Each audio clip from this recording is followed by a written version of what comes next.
Let's return to This Week in America. Here's your host, Rick Bratton. Welcome back, everybody, coast to coast, This Week in America. In the captivating coming-of-age novel Hound Dog, author Rebecca Hendricks takes you back to the vibrant year of 1958, a time when rock and roll pulsated through teenage hearts and five friends found harmony in chaos, forming the Hound Dogs.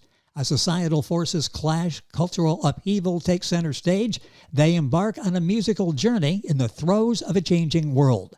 Rebecca has made her career doing accounting and judicial assistance work, but her passion has always been writing and creating colorful and exciting stories. She's a Colorado native where she lives with her husband.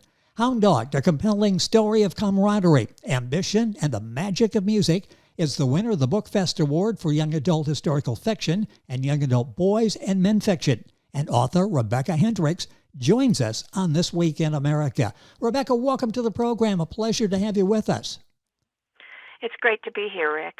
You've got all the elements I love in this. This is a coming of age. We've got like music. We've got the 1950s and 60s. You've got it all in Hound Dog. Let's start off by telling a little bit about yourself. I briefly did like 5 seconds on your career. Tell me about yourself and where this interest in writing began for you. I think you pretty much covered almost everything about me. I do love to write. It is my favorite thing to do. I've been doing it ever since I was a little girl. I think I started writing when I was 6, but it wasn't. But I wrote my first version of Hound Dogs when I was 14. So. Yeah, it was a lot different back then, but I do love, my passion is writing, and it's been my dream to publish. I was going to ask, where did this idea come from? And it actually came from probably real life when you were 14 years old? A lot of this action was going on around you. I've always enjoyed music and listening to music, and I was a girl, and how you always love the rock stars, I guess. I just was really into the Beatles at that time, so I was just wanting an outlet to write some stories, and so that's how I started it back a long time ago. And then I ended up revisiting it. I wanted to start. It started out with me just wanting to rewrite the story for myself. I had no intention of publishing, but my husband read it, and he was like the one that really started to really push me toward it, because he's like, "This is really good. You got to try to do something with this." And I was like, well, because I tried to be published before. This will age me, but it was back in the 80s, and it wasn't as easy, so I quit. But I'm glad that your husband talked you into this. This is an excellent story. The book is Hound Dog Series Book 1. We'll talk about others in the series with Rebecca as we go through the conversation. Rebecca Hendricks is the author and our guest. Her website is very simple. Her name, Rebecca Hendricks, HENDRICKS, author.com. We'll show you that and mention it throughout the course of the program. Book available wherever books are sold. Send you to Amazon, Barnes & Noble, all of the usual places. And my thanks to Reader's Magnet for arranging our conversation today with Rebecca. Tell me a little bit about the story. Without giving away too much, it really is a coming-of-age story. You've got these friends. You've got they get together in a basement. Tell us a little bit about the story without giving too much away, but get everybody really interested in the story Hound Dog. Yeah, I think that the era itself plays a big character in it. It was such a fun time it was an exciting time to write about, and I really enjoyed that piece of it. I enjoyed creating the atmosphere and the world around it. It starts with basically how the band, they all meet each other, how they all come together to form this group, because the group when the story opens isn't anything serious at that point, because it's basically just some guys goofing off, and one of the members, Patrick, he wants to get serious. he wants to, pursue it. Yes. He wants to start getting, into trying to make a career out of it. And John, the other main character, one of the main characters in the book, is like totally against it because he just likes. Well, I just want to goof around. I don't want to get serious. I don't want to play at this. And who's going to take us serious anyway? We're in a small town. Who's going to pay attention to us anyway? Yes. So that starts their conflict. And but then one of the members, Stu, introduces his friend James, who is totally different than the rest of the guys. He goes to college. He wants to be an accountant. He's very straight-laced, but he can play the guitar really well, which is more than some of them can do. So there is the first attraction with him is that he's got some talent. So John starts to pursue him to join the group. And so it's all about them developing the friendship and all of their different backgrounds and all their different experiences and what they're going through. Well, this really is a diverse cast, isn't it? Diverse characters you have there. Mm-hmm. You've got a great blend. Some who are, like you said, they're serious. Others just want to goof around and pick up girls. They're not that really interested in having records made. And how they all come together. And they face a situation where when an unexpected gig comes up, here's a chance that maybe I put it in the make or break category. If this works out for them, this is big time. Talk briefly about how they handle that and why this is so crucial to what some of them have as dreams. Well, it's actually Stu.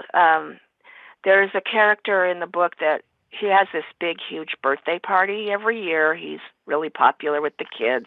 He's, so he always has this like great big birthday bash, and it's a small town, so all the kids really look forward to it. So, he always has this big birthday bash. So Stu offered for the band to play at his party. He told them they would play, and, when John finds out, he's like, what are you talking about? We're not even close to being ready. Why did you do this?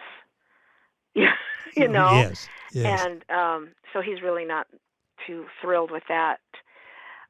But then James is like, well, you've got two choices. Basically, we go in and we do our best to get through it, or we just say, hey, the band is going through a development stage and we're just not ready.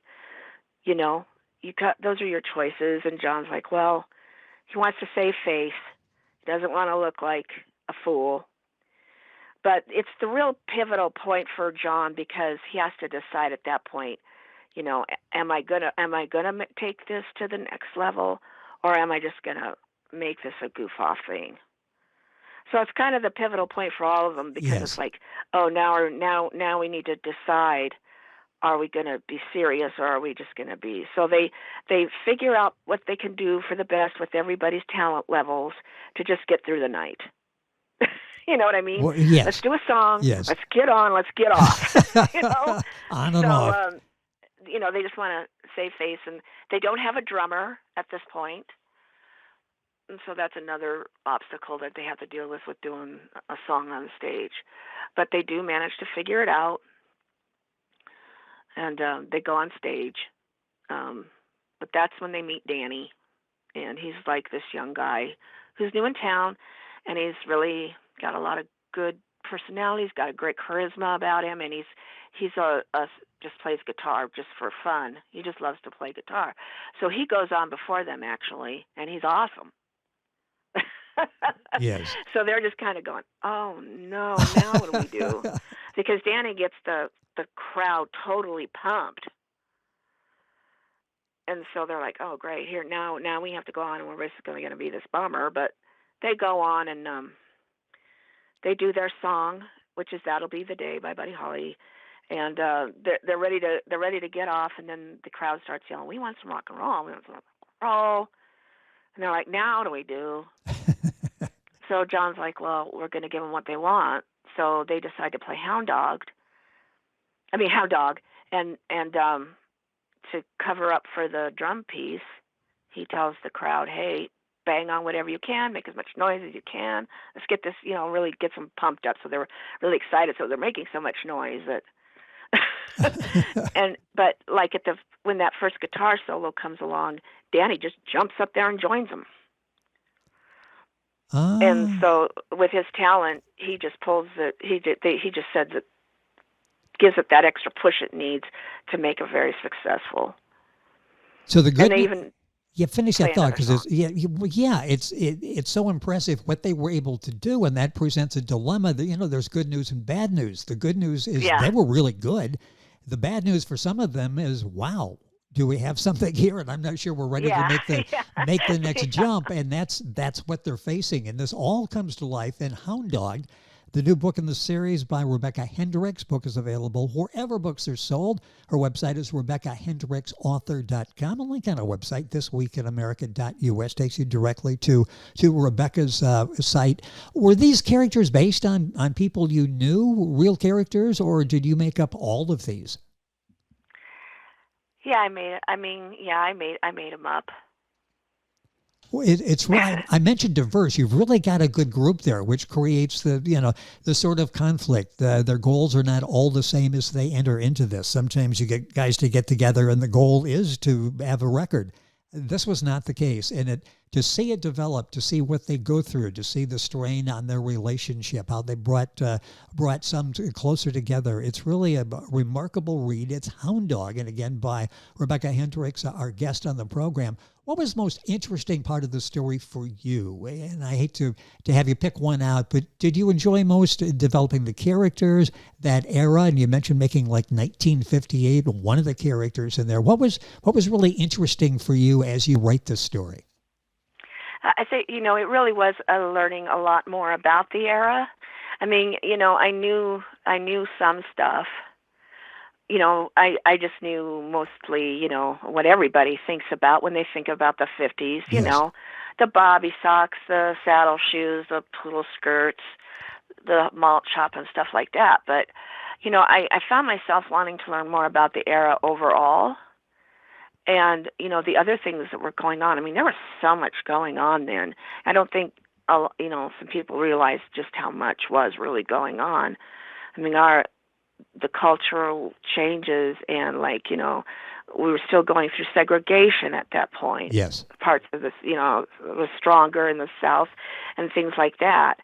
And, there was that going on. And then the whole fear of the atomic bomb, of course, and that and the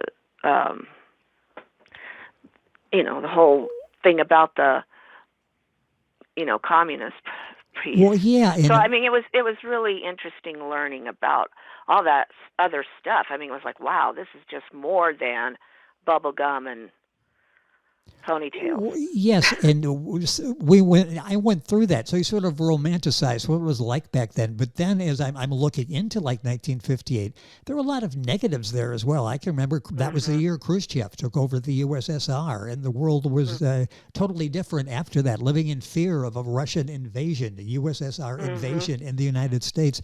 Technology, it was very simple at the time. The big technology invention in 1958 was a classic Lego brand was patented in Denmark. So we come up with the Lego in 1958, and now we've got these massive computers and powerful computers that all of us wear in our wrist every day. It's just an amazing time, and you bring it all to life. That's what's so fascinating about this. You capture that, you capture the mood of the country, and you've got a new book coming out as well. I'll mention Hound Dog series. This is book 1. We'll talk about continuation of that, but you've got a new book coming out here very soon. Yes. Book 2 will be released in August 6th. Is the official release date. Yeah, and the title of the book is Hound Dogs Night. I like that. And it goes more into the whole thing about the rock and roll thing being considered the devil's music. I mean, that all comes to light. The whole ban on rock and roll, the whole concern really gets pushed to the front because things kind of blow up for them. They're going to play this show at the community center. It was just supposed to be this really small thing. It wasn't supposed to be a big deal. It was just supposed to be this little show that they were going to do against their rival band, the Dice, who are on the rise. They're making a record, actually. So everybody knows the Dice, and they have a big fan base. But they were using an assumed name. They were going under Johnny and the Moonrockers, Joey and the Moonrockers. And so they were, it was just supposed to be this little thing. Well, this girl starts poking around and finds out that it really is the Dice. Well, the word gets out, and then it just blows up. I mean, everybody's there. It's like this huge crowd just is there, and the local DJ comes, and that's a big thing because they all love him, and so they're all circling him and rushing him, and so it just ends up, and then this like huge riot breaks out. So it just pushes all of that, like, rock and roll causes juvenile delinquency. It's a problem, and so far it hadn't been a problem in their small town, their community, and now they're like, now it's like up in their face. So, when we remember that, the people who grew up there remember, but this was great music, and our parents are like, where's the big band orchestra that we thought was going to be playing here? I mean, it was a drastic change in music, and reflected in Rebecca's books, Hound Dog, and the new book coming out, Hard Dog's Night, that'll be releasing this August. Get information on that. You can pre-order that at Rebecca's website, which is RebeccaHendricksAuthor.com, and a link on that at our website, thisweekinamerica.us. How many books in the series do you see? 4. Ooh, good. I was going to go for 3, but there's just so much going on there. But I think it's going to be 4. I love the freedom that an author has. You talk so often to authors, and they plan on maybe one book, and then it's 2 and 3, and then you've got the ability then to sort of pace yourself and to develop these characters and the storylines, and that's good news for the people who enjoy Hound Dog. There'll be others coming along, and we can see the characters develop and find out what happens to all of them and their aspirations. What has been the most rewarding part of this, being an author so far? I mentioned you've always wanted to do this, but you had a successful career as well. What's been the most successful, the most fun part of being a published author? It's just been the thrill of living my dream. I've wanted to, do this my whole life, and it's just, been really awesome to be able to do it, and then to win the Book Fest award. Yes. For best young adult fiction novel historical fiction novel was really incredible. It was really awesome. It just and it gave me that push to keep going, because it isn't an easy journey. I've learned a lot, so that's been cool. I think I've also enjoyed meeting all the different people like you and people like that. It's been really awesome to put my story out there. Well, we're happy. Thank you, and we're happy to be able to spread the word to people out there. It's an excellent series. It's written visually, so you really see these characters. We all picture them in our minds, probably differently from one individual to the other, but we picture the characters. We picture what they're going through. It's like a TV series, which it could very easily be, that captures that era and the positives and the negatives of that area and how times have changed. I was looking at the top 5 TV shows in 1958, heavy on westerns, Gunsmoke, Wagon Train, Have Gun Will Travel, The Rifleman, and the Danny Thomas Show slipped in there at number 5, but heavy on westerns. For the most part, black and white westerns, and the music was really varied during that time frame as well, and it wasn't separated like it is now in categories. You've got a country song and sort of a pop song and an easy listening song. It really was a nice era. What was it like going back and researching that? It was fun. I mean, I learned so much. I watched a lot of documentaries and stuff like that. It's amazing just how even research has just changed so much, because you used to have to go to the library and try to hunt through the catalog and stuff, trying to find what you need. Now it's at your fingertips. Well, no, and I sometimes take Really that for amazing. granted. Well, yeah, I can remember getting a roll of dimes and going to the library. So in the periodicals, I can make copies that I could take out of the library and go home to prepare for shows. And now you sit at your desk, unfortunately, maybe all day sitting at your desk because there's so much research out there. But we've come a long way, and we appreciate the old days and what the times, and we really appreciate where we are now with all of this. In the future, you got this series. Are you thinking about other books as well, other topics? Yeah, I have a couple of ideas for a couple of other series that I'm thinking about doing after Hound Dog. I think I'm going to probably continue in the 1950s vein just for a while, Yes. just because I enjoy it so much. Because it is, like you were saying, it just is a simpler time. The mindset was different. And it is kind of nice, too, because it was such a pivotal time that you can kind of mess with it a little bit. You know what I mean? Yes. Yes. Have people getting ideas and thoughts about the future and what that might look like for them. And, like even the women in my books coming up against, that typical stay-at-home and be, the housewife thing. So, Yes. I think I'm going to stay there for a while. I might do a few standalones. I do have some ideas for another book. I think takes place during the Depression, but that would be more, I think a standalone. That one would be. Yes. It was a great time to come of age. So much so I never came of age. I've enjoyed coming of age. I've done it now for an extended period of decades. But why grow up when you can still go back and sort of relive those times? The book is Hound Dog Series Book 1. Rebecca Hendricks is our guest on the program. Book available, of course, wherever books are sold. The picture for the video version I love, and it's a picture you have on your website. You with an old typewriter. Is that your grandfather's typewriter? That was my dad's. Dad's typewriter. And I actually wrote two of original plays on that typewriter, but I didn't know how to type, so I only used one finger.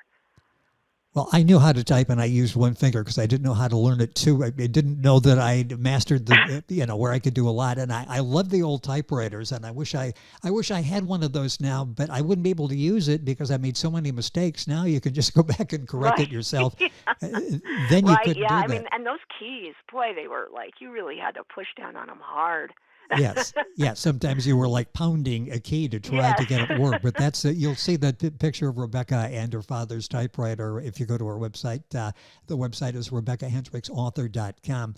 Before we say goodbye, is there any message you'd like to give to the listeners, maybe in regards to the book or following their dreams? What would you like to leave with us? Yeah, that's the biggest message that I have, and that I'm trying to express through in my books. Is just don't give up on your dreams. Don't let yourself get, pigeonholed into something. Believe in yourself enough to keep following that dream, whatever that might be or whatever it looks like. That it's okay to be yourself and believe in yourself and to have those friends that are there for you no matter what and always have your back. So that was my message that I had, and that's the message that comes across in this series. Because that's what they're all doing. They're all evolving and coming up against, do I do this or do I follow my dream or my heart in terms of what's best for me? And there's no expiration date on dreams, is there? You followed yours later with some encouragement from your husband. Yeah. If you would have asked me 5 years ago, I would have laughed. so yeah. Yeah, it's total, and it is a game changer in your life too. Total game changer. Well, here you are. Just gives you the confidence, just gives you confidence. And then winning an award several awards along the way awesome. is just remarkable in 5 years, what you've done, and with the new book ready to come out. Now, this book is available, Hound Dog Series Book 1 by Rebecca Hendricks. coming out soon. Hound Dogs Night, that'll be releasing in August. Pre-orders on her website. Her website is RebeccaHendricksAuthor.com. And you can link on directly by going to our website, thisweekinamerica.us. And again, my thanks to Reader's Magnet, the self-publishing and marketing company, for arranging our conversation with Rebecca. Rebecca, thank you so much for being with us on the program. Love the book. Can't wait for the new book to come out and more in the series. Thank you so much for being with us on the program. Thank you so much for having me, Rick. It was wonderful. It has been a pleasure. The book is Hound Dog Series Book 1, now available. Information on Rebecca's website, RebeccaHendricksAuthor.com. Books, of course, available wherever books are sold, and a link on our website, thisweekinamerica.us. And we're back on today's program right after these messages. This Week in America is online. You can visit our website, thisweekinamerica.us. Scott Pinkerton, associate producer of This Week in America. Jay Anderson, segment producer. Ben Watson, webmaster. Otto Bechet, director of engineering and TV production. This Week in America produced and is a trademark of Blue Funk Broadcasting, LLC. For information on all of our guests and to listen to this week's show, our website again at thisweekinamerica.us. And I'm Sean Bratton, executive producer of This Week in America.